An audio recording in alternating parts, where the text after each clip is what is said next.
নমস্কার, green home নার্সারির পক্ষ থেকে আপনাদের সকলকে জানাই বাংলা নববর্ষের শুভেচ্ছা।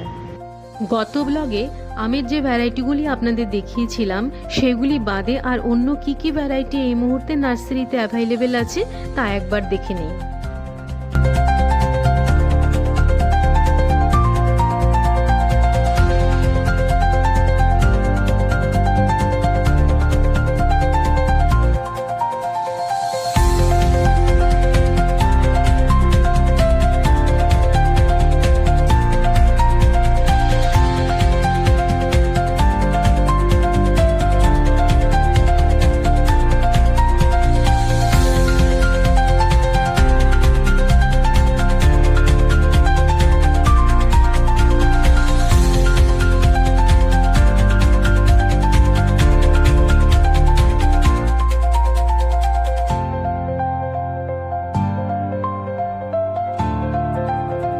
অর্থাৎ বিভিন্ন দেশীয় ভ্যারাইটি এবং বিদেশি ভ্যারাইটির প্ল্যান্টগুলো যেমন অ্যাভেলেবেল রয়েছে, আবার